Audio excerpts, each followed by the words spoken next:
തെറ്റായിപ്പോയി എന്ന് തോന്നുന്നുണ്ടോ? അവസാനമായി ഒരു പെണ്ണിനെ അനുഭവിക്കണമെന്നുണ്ടായിരുന്നു. അത് കഴിഞ്ഞു. താനെന്താ മരിക്കാൻ പോവാണോ? രൂക്ഷമായി അവളെ നോക്കി. തനിക്ക് പറഞ്ഞ കാശ് തന്നില്ലേ? പിന്നെതിനാണ് ഇതൊക്കെ അറിയുന്നത്? ആഞ്ഞു വലിച്ച പുകച്ചുരുളുകൾ അവളുടെ മുഖത്തേക്ക് ഊതി. മുടിയിഴകൾ ഒതുക്കി പുറകിലേക്ക് വെച്ചു അവൾ. ഇനി വേണ്ട, വാ. ജീവിതത്തിൽ ഒരു വട്ടം പെണ്ണിനെ അറിയണമായിരുന്നു. മതി, ഇനി സമയമായി. താനെന്താ മരിക്കാൻ പോവാണോ? എന്താ, താൻ കൂടി പോരുന്നോ? ആ, ഞാനും ഉണ്ട്. ഈ പൈസ വീട്ടിൽ കൊടുത്ത് ഒരുമിച്ച് മരിക്കാം നമുക്ക്. എനിക്കാരുടെയും കൂട്ടൊന്നും വേണ്ട. എന്നാ വേണ്ട. താനെങ്ങനെയാ മരിക്കുന്നത്? അത് ട്രെയിനിൽ തലവെച്ച്. അല്ല, താനെന്തിനാണ് മരിക്കുന്നത്? അവൾക്കും എന്നെ വേണ്ട. പിന്നെ ഞാനെന്തിനു ജീവിക്കണം? കാമുകി തേച്ചുല്ലേ? ചിരിക്കല്ലേ? തൻ്റെ വർഗ്ഗം എല്ലാം ഒരുപോലെയാണ്. അതിനവൾ മറുപടി പറഞ്ഞില്ല. തനിക്ക് വീട്ടിലാരുമില്ലേ? അച്ഛൻ മരിച്ചു. അമ്മയോ? ആരുടെ കൂടെ പോയി? താൻ ഒറ്റയ്ക്കാണോ അപ്പോൾ? അത് തന്നെയല്ലേ തന്നോട് പറഞ്ഞത്? ഓ സോറി. സാരി ഉടുത്ത് ചുറ്റി കണ്ണാടിയിൽ ഒട്ടിച്ചു വെച്ച പൊട്ടെടുത്ത് നെറ്റിയിൽ ഒട്ടിച്ചു അവൾ. അവസാനം ഒരു ഉപകാരം ചെയ്യുമോ? പറഞ്ഞു തുലക്കി. എൻ്റെ വീട് വരെ ഒന്ന് തുണ വരുമോ? നിറയെ നായ്ക്കളാ. തനിക്കും പേടിയോ? തനിക്ക് പറ്റുമെങ്കിൽ വാ. പേഴ്സ് ബ്ലൗസിനുള്ളിൽ തിരുകി പുറത്തേക്കിറങ്ങി. അവനും അവളെ അനുഗമിച്ചു. താനീ കൊച്ചുപ്രായത്തിൽ എന്തിനാണ് ഈ പണി ചെയ്യുന്നത്? സാഹചര്യം അങ്ങനെയാണ്. നാട്ടിൽ വേറെ എത്ര പണിയുണ്ട്, എന്നിട്ട് സാഹചര്യത്തെ കുറ്റം പറയുന്നു.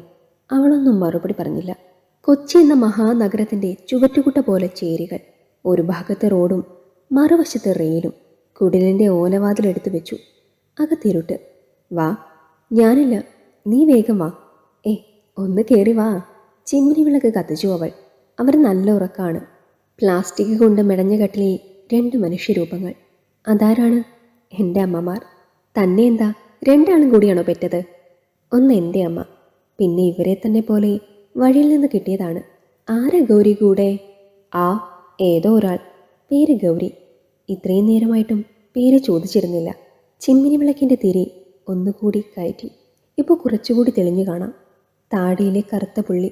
അവൻ്റെ മനസ്സിൽ ഒരു മിന്നൽ പാഞ്ഞു. അവൻ ഒന്നുകൂടി അടുത്തു ചെന്നു. അമ്മേ. കോരിയെടുത്ത് ഉമ്മകൾ കൊടുത്തു അവൻ. എൻ്റെ അമ്മേ. ഞാൻ എവിടെയൊക്കെ തിരിഞ്ഞു നടന്നു. കണ്ണിൽ നിന്ന് വരുന്ന നീർത്തുള്ളികൾ മകനോടുള്ള സ്നേഹം പറയാതെ പറഞ്ഞു. അവൾ കണ്ണുകൾ മിഴിച്ചു നിൽക്കുന്നത് കണ്ടു. എൻ്റെ അമ്മ. തനിക്ക് എവിടുന്ന് കിട്ടിയ അമ്മേ? തന്നെപ്പോലെ ഒരു നാൾ ട്രെയിനിൽ തലവയ്ക്കാൻ പോകുന്നതാ. ഞാൻ രക്ഷിച്ചു. പക്ഷെ അധികം വൈകാതെ ഒരു ഭാഗം തളർന്നുപോയി. ഇവിടെ വേറെ ആരുമില്ലേ? അച്ഛൻ മരിച്ചു. അമ്മയും കിടപ്പിലായി. ഇവരെ രണ്ടുപേരെയും നോക്കണം. അതാണ് പകൽ സമയത്ത് ഒരു ജോലിക്കും പോകാൻ കഴിയാത്തത്. ഈ പണിയാവുമ്പോൾ 1 മണിക്കൂർ നേരം കൊണ്ട് ഞങ്ങളുടെ ജീവിതം കഴിഞ്ഞു പോകും. അവന് പറയാൻ വാക്കുകളില്ല. നേരം പുലരും വരെ ഇവിടെ നിൽക്കട്ടെ. ആയുസുള്ള കാലം വരെ ഇവിടെ നിൽക്കാം. അവൻ്റെ മനസ്സിൽ മരണം മരിച്ചുപോയിരുന്നു. മുന്നിൽ ജീവിതം തെളിഞ്ഞു കാണാം. ഇടയ്ക്കിടെ പോകുന്ന ട്രെയിനിൻ്റെ കാതടപ്പിക്കുന്ന ശബ്ദത്തിൽ അവൻ എപ്പോഴോ ഒന്ന് മയങ്ങി. ചന്തയിൽ പോയ പോലെ പുറത്താകെ ബഹളം. കണ്ണു തുറന്നു. അവൾ അമ്മമാരെ കുളിപ്പിക്കുന്ന ജോലി തുടങ്ങിയിരുന്നു. നേരം നന്നായി വെളുത്തിട്ടുണ്ട്. എപ്പോഴാണ് ഇതൊക്കെ കഴിയുക? അടുപ്പത്ത് കഞ്ഞിയുണ്ട്. ചമ്മന്തി മേലെ പലകയിലുണ്ട്. എടുത്തു കഴിച്ചോ. ഞാനൊന്ന് പുറത്തു പോയി വരാം. എപ്പോഴാണ് ഇതൊക്കെ കഴിയുക? തനിക്ക് എന്താണ് വേണ്ടത്? ഒന്നും വേണ്ട. റോഡിലേക്കിറങ്ങി നോർത്ത് മേൽപ്പാലവും അതിനു മുകളിലെ മെട്രോ ട്രെയിലും അത് അടയാളം വെച്ച് നടന്നു. എത്തിപ്പെട്ടത് കലൂരിൽ. അവളുടെ അളവുകൾ മനസ്സിലൊന്ന് പരതി. തലേ രാത്രി ബസ് സ്റ്റാൻഡിന് മുന്നിൽ കണ്ട ടാക്സി ഡ്രൈവറുടെ നമ്പർ വാങ്ങി. വിളിക്കുമ്പോൾ വരേണ്ട അടയാളം പറഞ്ഞു കൊടുത്തു. ഇന്നാ, ഇത് ഉടുപ്പിക്കവരെ. അയ്യോ, എന്തിനാ പുതിയ ഡ്രസ്സ് വാങ്ങിയത്? ഇവിടെ ഉണ്ടായിരുന്നല്ലോ ഡ്രസ്സ്. താനതിട്ട് കൊടുക്കൂ. താൻ കുളിക്കുന്നില്ലേ? എൻ്റെ കുളി ഇനി രാത്രി. പാവം, കുളിമുറി റെയിലിൻ്റെ വക്കാണ്.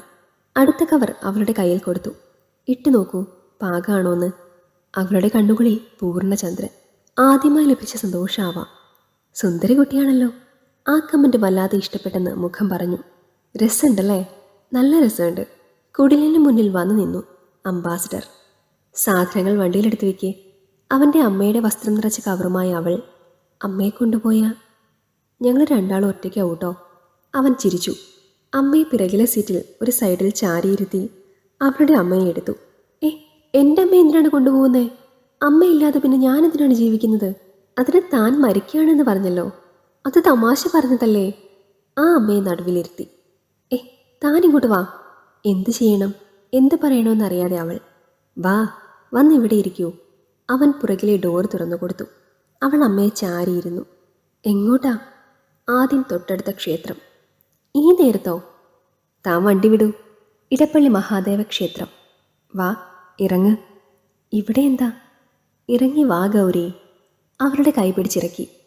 അമ്മമാരുടെ അനുഗ്രഹം വാങ്ങിക്കൊള്ളൂ. എന്തിനാണെന്ന് ചോദിച്ചില്ല. നിറഞ്ഞ മനസ്സോടെ അമ്മമാരുടെ അനുഗ്രഹം. ഗൗരിയുടെ കൈ പിടിച്ച് നടന്നു ഭഗവാന്റെ മുന്നിലേക്ക്. ഈശ്വര! കലൂരിൽ നിന്ന് വാങ്ങിയ താലി കയ്യിലെടുത്തു. ഗൗരിയുടെ മുഖം വിവരണാതീതമാണ്. കണ്ണുകൾ നിറയുന്നു, ചുണ്ടുകൾ വിറയ്ക്കുന്നുണ്ട്. ഈശ്വരനെ സാക്ഷിയായി അവളുടെ കഴുത്തിൽ താലി ചാർത്തിയത് വണ്ടിയിലിരുന്ന് അമ്മമാർ കാണുന്നുണ്ടായിരുന്നു. പൊട്ടിപ്പൊളിഞ്ഞ ഓടുകളുള്ള പടിക്കെട്ട് കിടന്ന് കാർ ആ പഴയ വീടിൻ്റെ മുറ്റത്ത് തുളസിത്തറയോട് ചേർന്ന് നിന്നു. ഇനി മുതൽ ഇതാണ് നിന്റെ വീട്. അല്ല, നമ്മുടെ വീട്. അവൾ അവനെ കെട്ടിപ്പിടിച്ചു.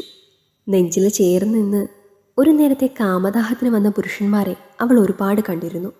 പക്ഷേ തൻ്റെ ഹൃദയഭാരം മുഴുവൻ ഇറക്കി വയ്ക്കാൻ ദൈവം തന്ന പുരുഷന്റെ നെഞ്ചിലെ ചൂടിൽ അവൾ ആദ്യമായാണ് എന്ന പോലെ ചേർന്ന് നിന്നു. ഈ കഥ നിങ്ങൾക്കിഷ്ടമായെങ്കിൽ ലൈക്ക് ചെയ്യൂ. നിങ്ങളുടെ അഭിപ്രായങ്ങൾ കമൻ്റായി രേഖപ്പെടുത്തൂ. കൂടുതൽ കഥകൾ കേൾക്കാൻ ഈ ചാനൽ സബ്സ്ക്രൈബ് ചെയ്യൂ.